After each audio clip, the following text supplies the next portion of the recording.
Imagine-toi arpentant une rue pavée de Varsovie à l'aube. Effrayé, le ciel se teinte de nuances pastel et chaque pas résonne comme une promesse de renouveau.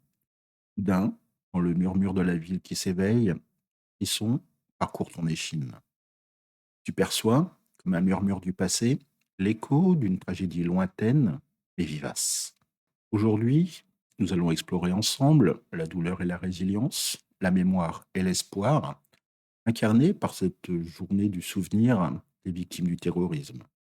Une journée qui nous oblige à nous souvenir, à ressentir profondément la perte et à chérir la lumière qui renaît toujours de l'obscurité. Vitam, dans le double K, le podcast où chaque mot, chaque silence te rapproche un peu plus de l'âme polonaise. Je suis Jean-Philippe et ensemble, nous allons vivre un voyage émotionnel qui transcende le simple souvenir pour devenir une ode à la vie. Avant de plonger plus avant, n'oublie pas de t'abonner, de liker cette vidéo pour que cette flamme du souvenir continue de briller. Ici, sur le double K, nous décryptons l'identité polonaise avec passion et sincérité. Chaque épisode est une invitation à explorer les méandres de notre histoire, sentir le pouls de notre tradition et à comprendre comment, malgré les épreuves, la lumière de l'espoir ne cesse de renaître. Si tu as soif de connaître les secrets d'un peuple fier, résilient et profondément humain, tu es au bon endroit. Le 11 mars, l'Europe tout entière se recueille pour commémorer cette journée européenne de souvenir des victimes du terrorisme. Cette journée, instituée en 2005, est née du souvenir poignant des attentats de Madrid du 11 mars 2004, où la violence a arraché 193 vies et blessé près de 2000 personnes. Mais au-delà de Madrid, c'est l'ensemble de l'Europe qui se souvient des tragédies infligées par le terrorisme, rappelant à chacun que la douleur d'une perte est universelle, mais que la solidarité et la mémoire peuvent nous unir dans l'adversité. En Pologne, bien que nos terres aient été épargnées par les attentats modernes, notre histoire a été forgée dans le feu des luttes et des révoltes. Le 11 mars devient ainsi un moment de profonde introspection, une invitation à regarder en face nos douleurs anciennes, pour mieux bâtir un avenir libéré de la peur. Pour saisir la véritable portée de cette journée, il faut remonter le temps au cœur d'une Pologne qui a toujours su transformer la douleur en force. Au XIXe siècle, alors que notre pays était morcelé par des puissances étrangères, la Russie, la Prusse et l'Autriche, le peuple polonais se rebellait, parfois par des actes que les oppresseurs qualifiaient de terrorisme. Imagine la tension palpable dans les ruelles de Varsovie, la détermination dans les yeux des insurgés, prêts à tout pour reconquérir leur liberté. Un moment marquant fut l'assassinat du gouverneur général russe Fyodor Berg en 1863. Un geste audacieux qui vibrait d'espoir et de colère face à l'injustice. Avançons maintenant vers la Seconde Guerre mondiale, où le courage de l'Armia Craiova brillait dans l'obscurité de l'occupation nazie. Chaque opération, chaque mission de sabotage était une étincelle de rébellion, un cri silencieux pour la liberté dans un monde dominé par la peur. Les sacrifices consentis par ces hommes et femmes, dont la détermination semblait inébranlable, sont gravés dans la mémoire collective. Puis, dans l'ombre du communisme, un héros se distingue par sa foi et son humanité. C'est Jerzy Popiełuszko. Prêtre, guide spirituel et symbole de la résistance, il a osé défier l'autorité oppressive en prêchant l'amour, la justice et la vérité. Son assassinat brutal en 1984 par la police secrète ne fut pas le dernier acte de sa vie. Il résonne encore aujourd'hui comme un appel à la lutte contre toutes les formes de terreur, qu'elles soient étatiques ou non. Sa voix, éteinte malheureusement trop tôt, continue de résonner dans les cœurs, inspirant chaque génération à se lever pour défendre la dignité humaine. Ces épisodes, aussi douloureux soient-ils, nous rappellent que la mémoire n'est pas un fardeau, mais une source inépuisable de force.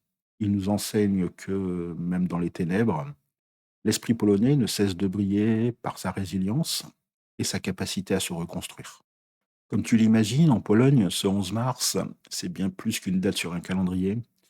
C'est un rituel vivant, une communion entre le passé et le présent, dans les rues de Varsovie, Cracovie ou encore Gdansk, et dans chaque village, les cœurs se rallient autour d'un hommage silencieux mais vibrant. Des bougies allumées dans la pénombre, des fleurs déposées sur les monuments, et ces instants suspendus de recueillement collectif témoignent de notre engagement ne jamais oublier.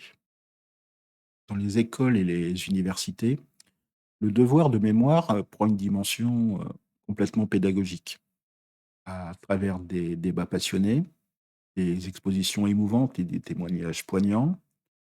La jeunesse polonaise apprend à reconnaître la valeur de chaque vie et l'importance de lutter contre l'oubli. C'est là que se transmet la flamme de notre identité, inextinguible et porteuse d'espoir. La commémoration du 11 mars est le reflet de valeurs ancestrales et puissantes qui définissent l'âme de la Pologne. Ici, la mémoire n'est pas qu'un simple rappel du passé, c'est un serment, un engagement sacré qui unit chaque citoyen. La solidarité est un peu ce lien invisible qui unit les cœurs polonais. Dans les heures les plus sombres de notre histoire, durant les partitions, la guerre ou sous le joug communiste, les Polonais se sont toujours serrés les coudes. Chaque geste de soutien, chaque mot de réconfort a permis de transformer la douleur en une force collective. C'est cette solidarité qui nous pousse à nous lever, encore et encore, face aux épreuves. L'histoire de la Pologne est aussi une ode à la résilience, malgré les blessures infligées par des siècles d'occupation et d'oppression. Le peuple polonais a su se reconstruire, redonner vie à ses rêves et forger un avenir digne de ses aspirations. La résilience n'est pas l'oubli des cicatrices, mais la capacité à en faire des marques de courage, à transformer la douleur en une source de créativité et de détermination. Chaque témoignage, chaque souvenir est une pierre sur le chemin de la Renaissance. Ne jamais oublier, voilà ce qui guide notre regard vers l'avenir. Le devoir de mémoire est une promesse que nous faisons à ceux qui ont sacrifié leur vie pour la liberté. C'est un engagement quotidien à honorer leur sacrifice en préservant la vérité et en transmettant leurs histoires aux générations futures. Dans chaque monument, dans chaque cérémonie, résonne un petit peu l'écho de ceux qui ne sont plus, rappelant à chacun de nous que l'oubli est l'ennemi de la liberté. Au-delà de la solidarité et de la résilience, l'engagement pour la justice reste une valeur inébranlable. Nos ancêtres, ils se sont battus pour un monde où chacun pourrait vivre dans la dignité et le respect. Aujourd'hui, cet engagement, il se manifeste dans les discussions, dans l'art et dans les luttes sociales. Il est le moteur qui nous pousse à dénoncer l'injustice et à construire une société où la voix de chacun compte. Ces valeurs, solidarité, résilience, devoir de mémoire et quête de justice, s'entrelacent pour former le tissu même de notre identité. Elles résonnent dans les chants, dans les récits familiaux et dans le cœur de chaque Polonais. En nous souvenant, nous ne faisons pas que pleurer le passé, nous construisons un présent où l'espoir et la dignité triomphent de la peur et de l'oubli. Pour conclure, ce voyage au cœur de notre histoire et de nos émotions retient ceci: le devoir de mémoire est bien plus qu'un rituel, c'est un appel vibrant à l'unité, un rappel que chaque vie compte et que la force de notre identité réside dans notre capacité à transformer la douleur en espoir. Alors dis-moi, comment souhaites-tu, ta manière, faire vivre cette mémoire et contribuer à un avenir empreint de justice et de solidarité? Partage ton ressenti en commentaire et ensemble, écrivons la suite de notre histoire. Dans notre prochain épisode, nous aborderons un thème tout aussi crucial, la censure sur Internet. Nous explorerons comment la liberté d'expression est aujourd'hui menacée par des forces modernes et comment, à l'image de nos héros du passé, nous pouvons lutter pour préserver la transparence et la vérité dans le monde numérique.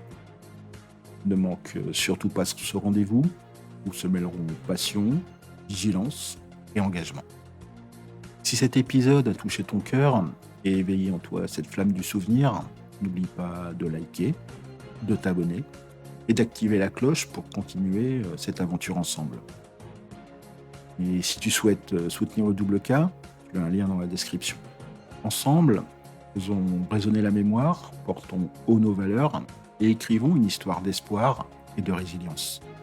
Je te remercie de m'avoir écouté. Je te dis à très vite pour un nouvel épisode qui promet d'être tout aussi inspirant.